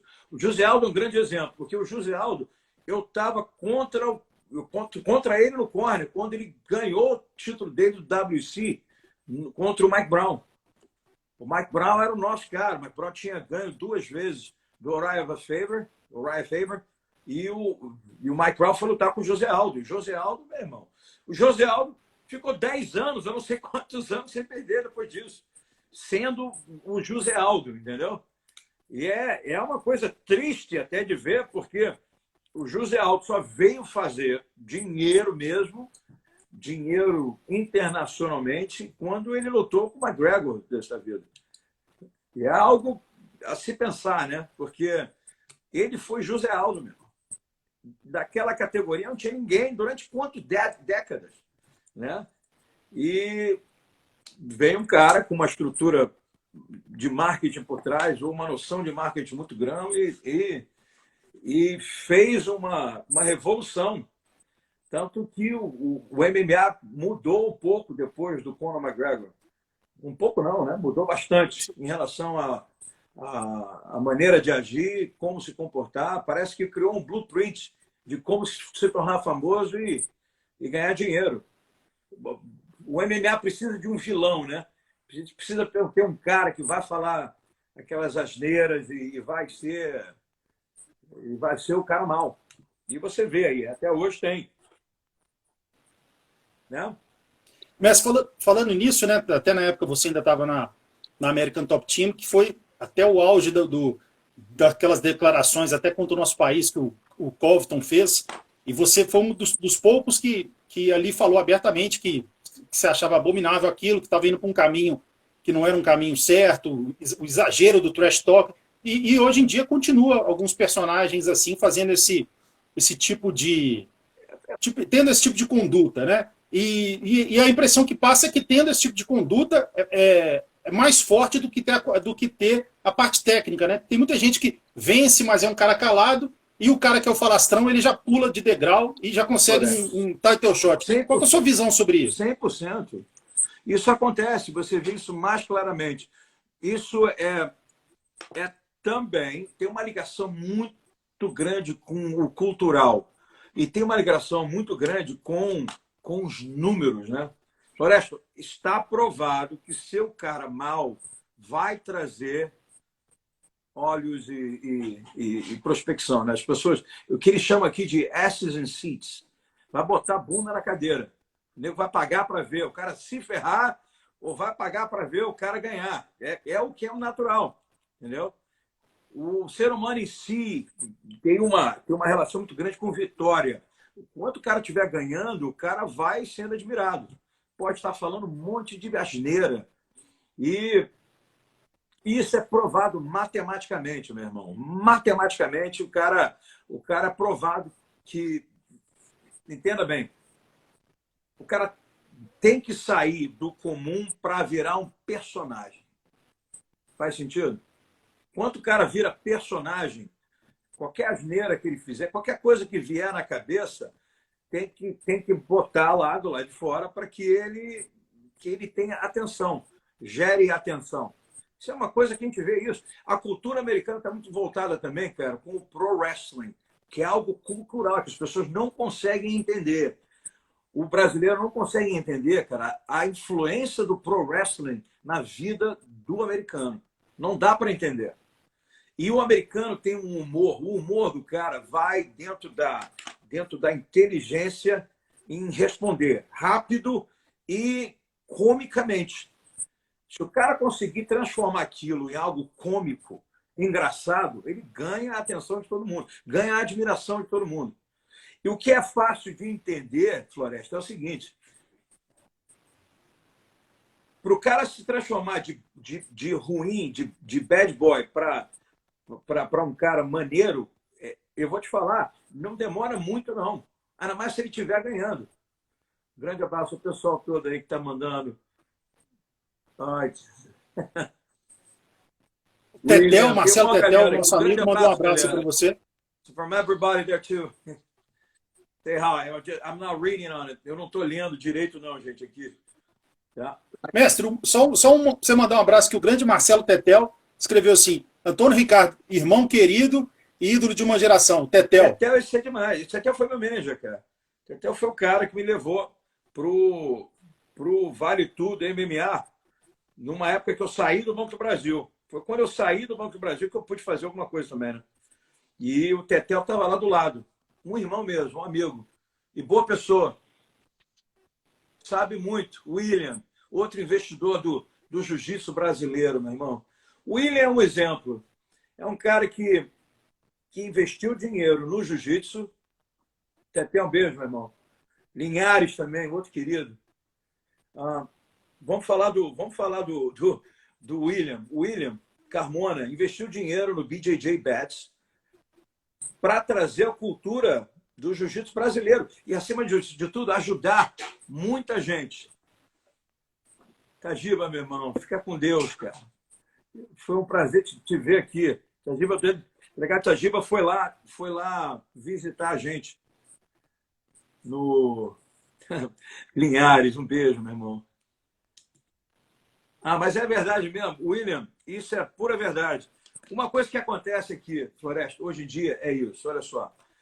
O que as pessoas não conseguiram perceber ainda, e eu estando aqui fora, tenho uma chance maior de ter essa observação, é o seguinte: o futebol foi o grande, continua sendo o grande representante dessa credibilidade do brasileiro no mundo esportivo. Mas o MMA mudou isso e o jiu-jitsu acima de tudo. Porque no jiu-jitsu, gente, querendo ou não, e o americano é bem assim, entendam bem. O americano ele quer ter aula de judô com o japonês, muay thai com o tailandês, taekwondo com o coreano e jiu-jitsu com o brasileiro. O que aconteceu com o jiu-jitsu brasileiro? O jiu-jitsu brasileiro hoje aqui nos Estados Unidos, em qualquer outro lugar do mundo, está sendo admirado e encontrado numas cidadezinhas super pequenas, cara, onde ninguém vai. Então, essa academiazinha de jiu-jitsu brasileiro, Brasília Jiu-Jitsu, se tornou uma grande embaixada brasileira, ou pelo menos da cultura brasileira, dentro, não só dos Estados Unidos, eu falo Estados Unidos porque é onde eu conheço, mas, meu irmão, dentro mesmo, na área rural, praticamente, onde não tem nada, floresta. E isso, cara, é uma tremenda responsabilidade, porque tem condições de a gente levantar essa moral dessa observação Brasil, né, cara? Onde o que se ouve é violência, é corrupção, é muita coisa que se ouve aí em termos de Brasil. Os maiores defensores que a gente tem aqui nos Estados Unidos são os alunos que mudam completamente 360 graus, meu irmão, quando tem um professor brasileiro. Eu estou falando isso também para que todo professor que veja isso também entenda dessa responsabilidade de estar trazendo a cultura brasileira, a imagem do brasileiro para um sistema educacional. É o primeiro contato de muita gente que nunca ouviu falar de Brasil. Foi o meu caso. Eu entrei na universidade e hoje a gente tem um programa dentro da universidade fantástico, Floresta. A gente está com 450 alunos dentro da universidade. E se eu falar para você que 70%, 80% dos alunos não sabiam que se falava português no Brasil, e vou falar 90% nunca tinha feito jiu-jitsu, 40%, 50% nunca viu um mata-leão, nunca tinha visto o UFC. Esse garoto de 18 anos de idade cresceu dentro do videogame. Bem, esse cara hoje em dia fala um pouco de português, ouve música brasileira, já tomou um açaí, comeu pão de queijo, faz no churrasco brasileiro. Mudou, cara. A imagem, o cara quer ir visitar o Brasil. E quando eu falo isso, eu tenho que dar, cara, o parabéns aí, o meu obrigado por pessoas como o William, porque o William é um bem-sucedido de São Paulo, um advogado bem-sucedido de São Paulo que investiu no jiu-jitsu brasileiro com essa visão de conseguir ver que isso é parte da nossa cultura. E quanto mais a gente linkar isso com cultura e essa responsabilidade de se ajudar como brasileiros, meu irmão, isso vai embora, cara. Vai embora, porque isso é parte nossa, isso é cultural, isso é parte das nossas raízes, entendeu? Virou parte das raízes brasileiras. Isso é verdade, cara. Quantas pessoas que dão aula de português conseguem, tipo, aula de jiu-jitsu brasileiro, que conseguem introduzir essa nossa cultura na vida de estrangeiros? Pô, você deve ter milhões de histórias por aí, meu irmão. Entendeu? Então fica aí, meu muito obrigado para o William. Foi por aí que a ideia foi por aí. Mestre, fazer uma pergunta agora sobre um pouco da sua importância dentro do jiu-jitsu. É lógico que quando a gente fala de jiu-jitsu, tem, né, importância de todo mundo, desde o Conde Coma, Carlos Gracie, Hélio Gracie, Hollis, Rickson, enfim, mas todo mundo é quase que unanimidade que o grande boom técnico do jiu-jitsu, que hoje em dia, graças a Deus, merecidamente, existem pessoas ricas só dando seminário, dando aulas, enfim, graças a Deus, mas esse boom do jiu-jitsu aconteceu muito ali, daquele brasileiro de 94, o Pan-Americano de 95 e o Mundial de 96, e todos esses momentos, a sua academia, a Nova União, a Aliança e a Barra Gracie, estava aquela disputa ferrenha entre vocês, e cada um conhecendo um pouco do jogo do outro, e chegou que o nível técnico de vocês foi elevadíssimo, que tinha rivalidades técnicas absurdas em cada peso. E você reconhece isso? Eu conversei com o mestre Roberto Gordo umas 2 semanas, ele falou que concorda exatamente que aquela turma ali do final dos anos 80 até o meio dos anos 90 é um pouco também responsável pelo jiu-jitsu tecnicamente estar do jeito que está hoje. Você concorda com isso? Floresta? Eu acho que nós fomos um pouco... teve sorte nisso aí. Mas essa geração dos anos 80 foi uma geração que se dedicou mais, entendeu? Ao jiu-jitsu. Essa geração era uma geração onde você via poucos caras que tinham um trabalho e iam treinar jiu-jitsu como hobby.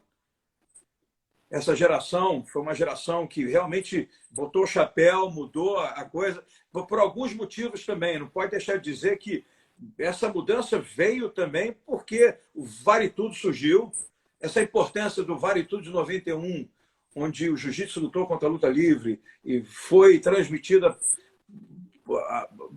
live, né, cara, ao vivo, na TV Globo, onde foi um horror para todo mundo. Foi um horror para os mais velhos.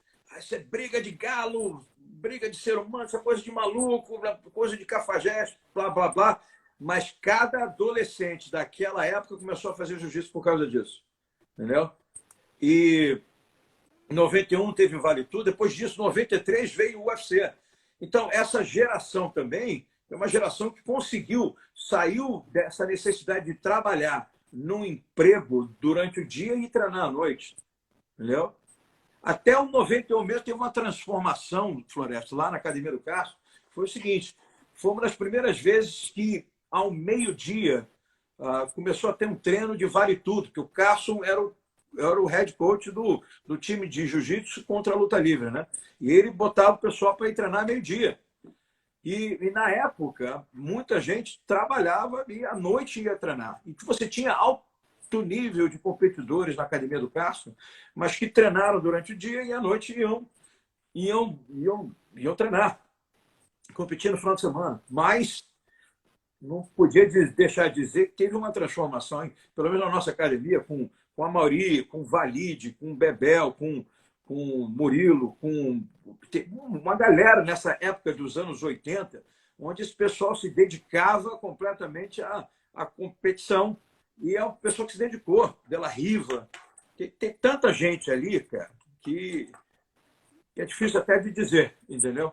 Mas esse pessoal parou de arrumar um emprego e ir treinar à noite e se dedicou ao jiu-jitsu plenamente. E eu estava ali na área, eu trabalhava no Banco do Brasil, eu não tinha todo esse tempo, mas eu me esforçava completamente para poder estar dentro desse horário dos esquetes para poder treinar com o pessoal, entendeu?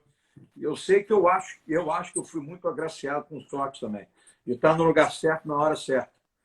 Então tem uma transformação aí de 91, 96, mas a gente não pode deixar de dizer, cara, que eu me lembro na época, cara, o inferno que o Carlinhos Grace viveu criando a federação. Esse cara passou pelo inferno, cara. Entendeu? E, meu irmão, se não fosse por ele também, comprando aquela briga lá atrás, porra, meu irmão, o jiu-jitsu não seria o que é hoje. O que estruturou a coisa toda. Não pode deixar de dizer isso. Entendeu? Bem, é basicamente isso. Eu acho que nós fomos agraciados, sim. Várias grandes rivalidades, grandes academias. O jiu-jitsu era uma época de ouro, todo mundo fazia por amor, por uma dedicação, não tinha o dinheiro também, né? Como eu te falo, o dinheiro vem, e se não tiver estrutura, vem os abutres também, meu irmão. Vai vir um monte de abutre, entendeu? Um abraço, pessoal de Belém. Eu tenho que ir lá visitar o pessoal de Belém também. Tenho mesmo. O Boca, pessoal lá do Alexei, pessoal do De La Riva. Desculpa, meu irmão, estou respondendo aqui a primeira coisa que eu vi lá na floresta. Tranquilo, mestre. Pessoal, você é um cara muito querido, até pela sua postura, sempre elegante com todo mundo. E o pessoal mandando abraço aqui direto. Depois eu vou ler alguns aqui. Né? Eu peço até desculpa pro pessoal, mas para a gente dar sequência aqui, mas você com certeza é uma das pessoas mais queridas aí do mundo da luta, mestre. Eu não estou lendo, desculpa. E o velho também está precisando de óculos, né? Sempre o óculos, se não tiver de óculos, ferrou. Mas, mestre, quase unanimidade, né? Você, assim, realmente é uma das pessoas mais queridas que tem no mundo da luta. Floresta, eu não acredito. A única diferença, realmente, Floresta, eu acho... Eu vivo nessa regrinha de ouro, né, cara? Que você tem que tratar as pessoas do jeito que você gostaria de ser tratado. Isso é regra de ouro, é o golden rule para todo mundo, Floresta. Eu acredito nisso e eu ensino isso para os meus filhos, para as minhas filhas. E eu acredito nisso 100%. E se esse respeito vier para todo mundo, meu irmão, porra, mas não existe pessoas que têm um papel de liderança. Se você disse o não, meu irmão, você vai ter haters. Não tem como. Bola para frente. É assim que funciona, né? Mas do jeito que hoje em dia, então, meu irmão, Floresta, como eu te falei, eu tenho algumas expectativas na minha vida. Dentro das minhas expectativas, a principal é continuar vivendo do jiu-jitsu e no jiu-jitsu, que é uma das certezas que eu tenho. Eu tenho uma certeza do jiu-jitsu. Isso é lindo demais, cara. Isso é uma das únicas coisas que eu posso te dizer que eu tenho com certeza, que eu amo o ambiente, eu amo essa terapia do jiu-jitsu, essa cultura do esporte, ainda mais se você estiver na academia certa. E não é só, não tem completamente, diretamente a ver com a competição em si, entendeu? Competição de jiu-jitsu, competição, uma academia de competição tem uma vibe diferente. E tem que ter mesmo. A vibe de competição tem que ser diferenciada, porque o cara tem que só pensar em ganhar. E não tem que ter, é ali dentro, whatever it takes, entendeu? Seja o que for, fazer para conseguir ganhar. Isso faz parte do lado profissional das coisas. E a sua mentalidade não está errada, de uma certa maneira, né? A tua postura, como você vai, se a tua missão é ganhar dinheiro, e tem tanta gente com missões diferentes, né, Floresta? Tem gente que entra no jiu-jitsu, entra no esporte para ter acesso às mulheres. Tem tanta coisa aí, cara. Eu já vi isso milhões de vezes. Seja qual for a tua motivação, o mais importante é você entender que, meu irmão, se você viver dentro de uma regrinha básica de ouro, que é tratar as pessoas como você gostaria de ser tratado, meu irmão, isso dá certo. Isso dá certo. Se essa coisa aí fosse dessa maneira, eu acho que não teria guerra na Rússia, né? Vamos dizer assim. E ainda tem a regrinha de prata, que é não trate as pessoas do jeito que você não gostaria de ser tratado, que é outra também, né? Então, pô, meu irmão, eu vivo nesses primórdios e minha elevação moral, mental, pô, irmão, eu estou nos melhores momentos da minha vida em termos de paz e felicidade. E não tem a ver com dinheiro diretamente, que eu te falo isso. Tem a ver realmente com paz e com missão. Pô, Floresto, eu hoje em dia ensino crianças de 4 anos de idade. E, meu irmão, você precisa ver a transformação direta, o toque direto que você tem na vida das pessoas. É impressionante, cara. Impressionante. Tem muita coisa. Hoje em dia eu trabalho com a polícia de Orlando, com a Universidade de Orlando, com o que eles chamam de ROTC. ROTC são os cadetes militares que vão para a universidade. Eu vou estar dando aula para os caras.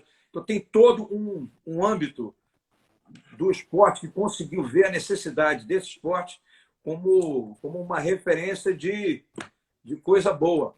E eu, como todo professor de jiu-jitsu brasileiro, temos uma missão, cara. Não dá para desatrelar a imagem do Brasil. Porque se tu for um canalha, irmão, vai queimar a imagem do Brasil. Não tem como. Entendeu? Isso é fundamental. Essa estruturação aí, dessa associação da idade, ainda mais ainda, Floresta, entenda bem, o jogador de futebol brasileiro, ele entra numa posição, se ele for bom, ele vira ídolo. Mas o professor, ele é mestre. Não é só ídolo, não é só fã.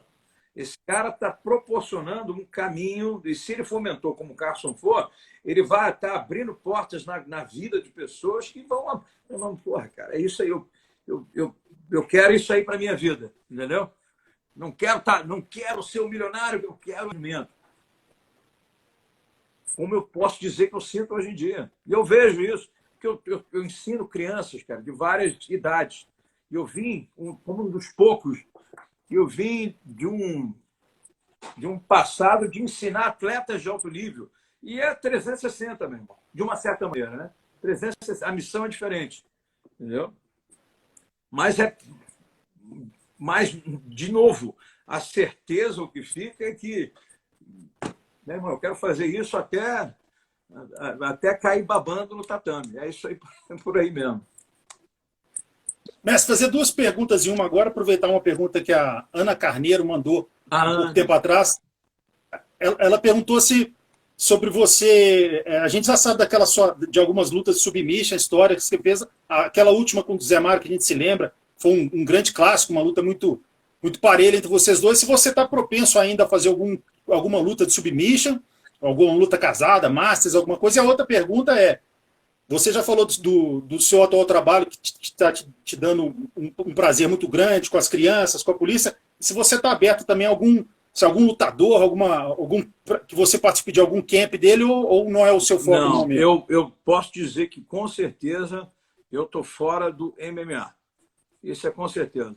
Absoluta certeza. Fora que eu digo, em preparar o pessoal. Até mesmo em competição de jiu-jitsu, Floresto. O que acontece? Meu irmão, para quem foi corner de jiu-jitsu e na quantidade que eu fui, que Parrupinha é, que o Catel é, deixa eu te contar como é que essa história funciona. Quarta-feira você está viajando, quinta-feira você ajuda o atleta a perder peso, sexta-feira ele pesa, sábado luta e domingo você vai para casa. Todo final de semana, meu irmão. Anos, décadas fazendo isso. Não tem como. Eu tenho 3 filhas. Eu te falo que eu já perdi aniversários, Natal.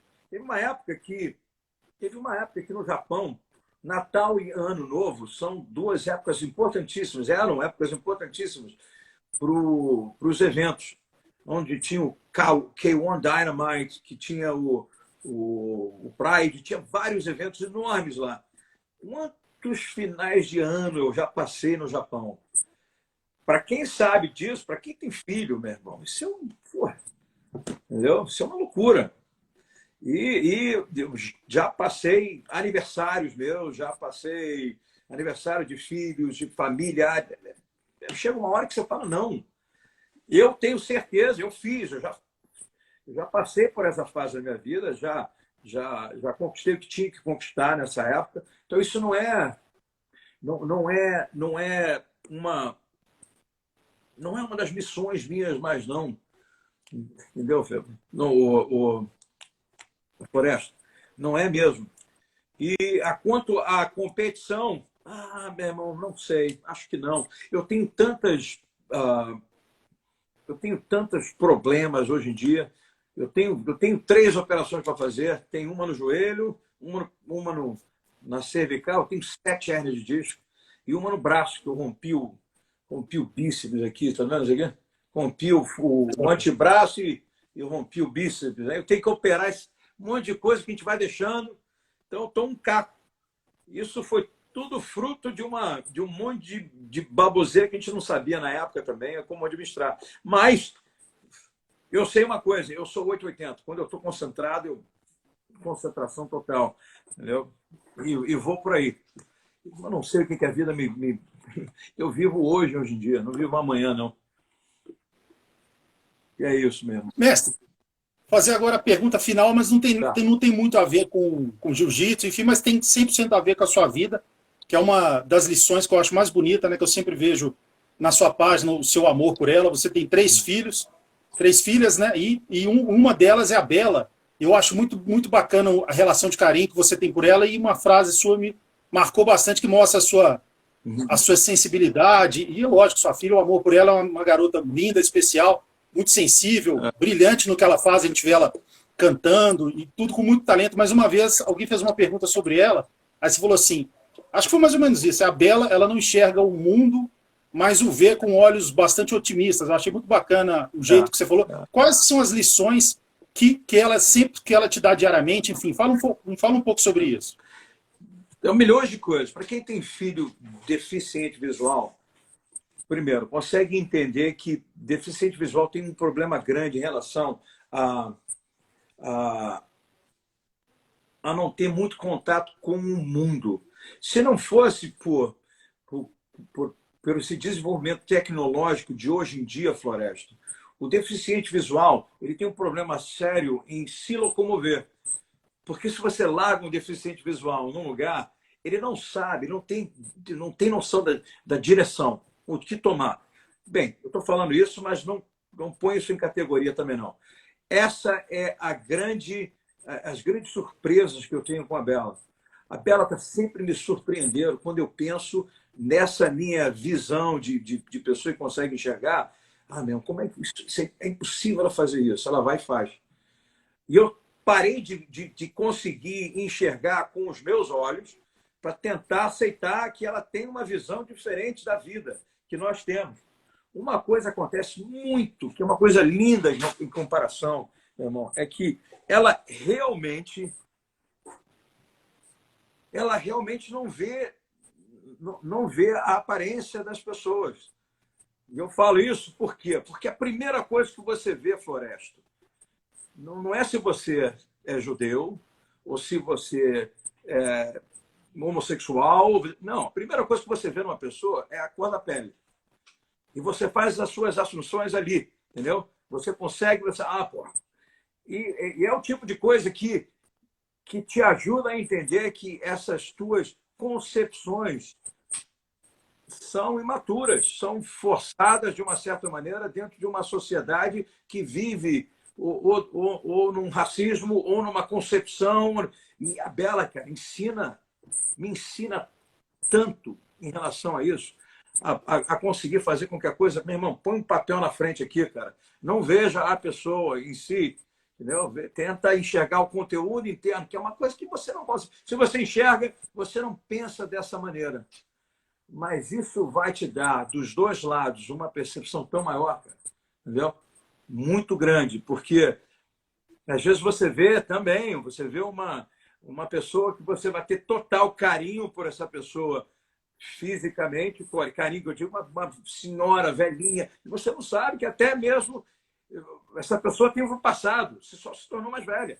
Estou falando de bom e de ruim, não. Estou falando que existe uma concepção pré-meditada para a pessoa que consegue enxergar. E como a Bela não enxerga, eu tenho lições assim surpreendentes, cara, na vida dela que eu tomo para mim mesmo. E tento tirar a lição, entendeu? Várias coisas, como, por exemplo, ser legal não significa ser bom. E o brasileiro? O brasileiro tem uma coisa maravilhosa, meu irmão. O brasileiro é legal. O brasileiro tem um carinho muito grande, tem um amor muito grande de trazer as pessoas juntos. Mas ter um carinho inicial não significa que aquela pessoa seja boa. Qualquer bandido tem um carinho inicial, ou uma atração, um carisma inicial, né? Para depois provar que não era bem isso, que a ideia era outra. Mas eu aprendo muito com a Bela, meu irmão. Mas demais. Demais, demais, demais, Floresta.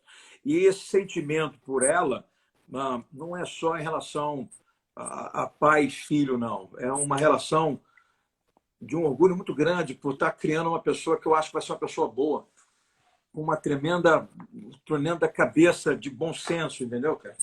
Bom senso, que é o fundamental, né? Floresta, bom senso é algo fundamental. E eu falo isso sempre, né? A gente sempre conversa sobre isso. Existe 3 linhas, meu irmão. Tem essa linha aqui em cima, que é felicidade, seja lá o que você está. Você está alegre, você está feliz. E você tem aqui embaixo, você está triste. Muita gente vive nessa espiral aqui, né? Onde que, na verdade, se você quer ter felicidade, você tem que procurar paz aqui no meio, né? Muito mais do que o ping-pong. Entendeu? E eu aprendo muito com ela em relação a isso. E eu acho que vou aprender mais ainda, né? Não vou parar nunca de aprender.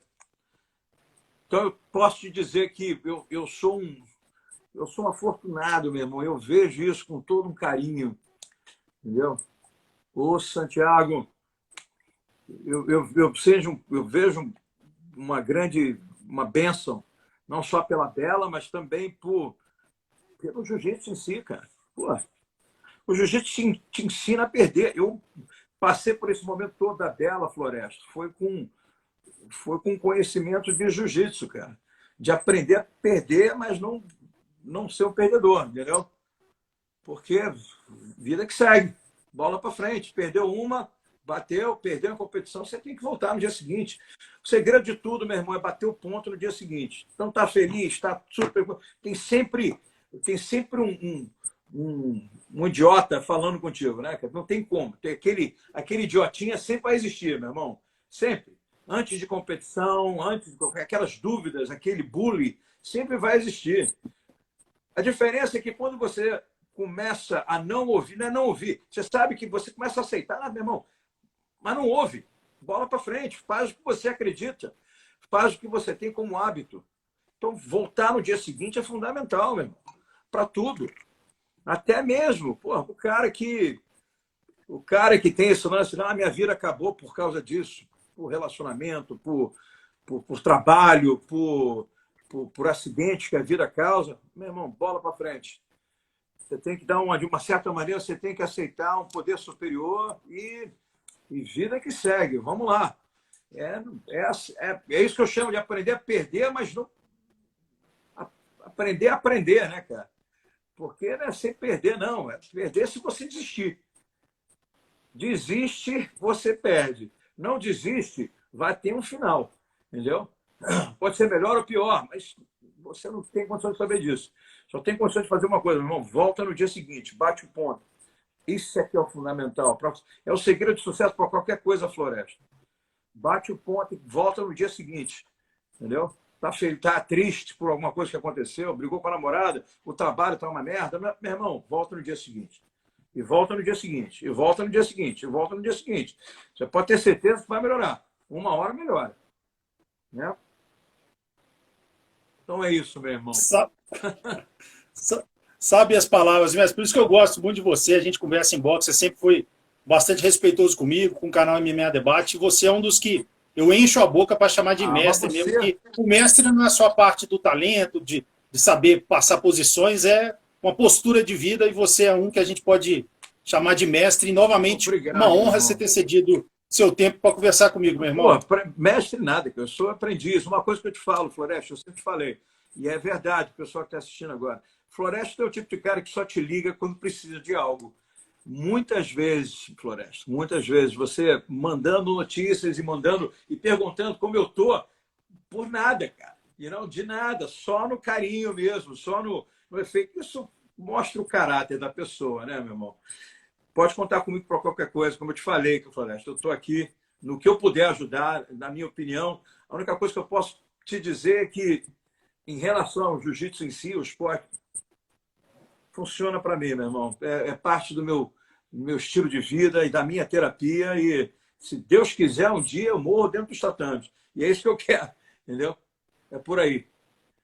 Todo mundo que assistiu, obrigado. Um beijo para todo mundo. Eu sei que tem muita gente aí que eu não consegui ler nada, Floresta. Entendeu? E manda um abraço para esse pessoal todo aí. Eu sei, uma pessoa que eu vi, o querido Fepa, que é outro cara fantástico, faz tanto pelo jiu-jitsu, é incalculável o que esse cara já fez. E para manter o jiu-jitsu brasileiro, né, cara? Também isso, né? Olha o Fepa aí. Porque com certeza. O cara tem que investir tanto para o cara que manter essa soberania brasileira, essa popularidade no Brasil, que é uma coisa que até hoje eu não entendo. Porra, eu estou sendo chamado para dar aula dentro do Exército Americano, gente, para os cadetes novos. Cadê o programa do jiu-jitsu brasileiro dentro dos exércitos, dentro das Forças Armadas aí todas? Deveria estar já de muito, né, cara? Mas tudo bem, bola para frente. Ó, Vanessa, um beijo, Vanessa. Dedequinho, eu estou indo para o Dedeco esse final de semana. Abraço, Nildo. Dedequinho, te vejo. Abraço, Messi. Só ler os nomes aqui: Ana Carneiro, Reizinho Duarte, o André Barros, a Vanessa Penha Forte, né, o Fepa, e outras pessoas aqui, Ricardo Marinho, né, o Grande Santiago também, enfim, várias pessoas estão aqui na live, mandaram mensagens aqui para você. Aqui, como eu te falei, você não tem como não gostar de você, Messi. Aceite isso, por favor. Mas tem tanta gente que não gosta. Faz parte, Floresta. Isso é outra coisa também, Floresta. A gente não pode pensar do jeito que a gente pensa e pensar que as pessoas vão pensar da mesma maneira, porque não é assim, cara. Não funciona. O maior erro do ser humano é pensar que as pessoas pensam da mesma maneira. Não funciona dessa maneira. Tudo bem, cara. Porra, bola para frente. Não gostou, não vou, muita coisa que eu possa fazer. Eu não vou mudar quem eu sou para poder agradar todo mundo, que nem Jesus Cristo foi, né, cara? Né? Meu irmão, beijo. Mas você é sensacional, mestre. Fica com Deus. Uma honra de novo conversar com você. Deixa seu recado final para o pessoal. Bem, não, eu vou só agradecer, meu irmão. Não vou ficar. Meus recados são de agradecimento. Eu tenho um agradecimento muito grande pelo Carson Gracie, o que ele fez na minha vida, onde eu estou hoje em dia. Essa dedicação não tem como deixar de dizer que foi ele. Todas as pessoas que passaram de bom e ruim, que me ensinaram várias lições positivas e negativas, também estão aí. Hoje em dia, mais do que nunca, a minha procura é na paz, não é... Entendeu? Minha procura, acima de tudo, é na paz, não é no dinheiro, não é na fama, não é tentar criar uma personalidade onde eu não sou. Meu irmão, não. Eu estou bem, tá entendendo? Floresta, dá para entender? Eu estou bem, claro. Eu. Isso é que é importante. E estou mais feliz do que nunca, hoje em dia, dentro de um certo segmento do esporte, onde eu vejo que eu consigo influenciar positivamente pessoas que precisam, cara. De verdade, entendeu? Não é só pelo dinheiro, não é só pelo poder, não é só pela fama. Não. Bem, posso dizer, meu irmão, é isso. Eu estou na paz, entendeu? Um abraço a todo mundo. Floresta, fica com Deus. Um beijo na família, meu irmão. Tá bom?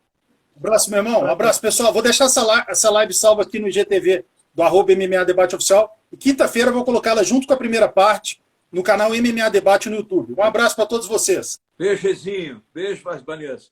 Tchau, gente. Os. Abraço, Messi. Os.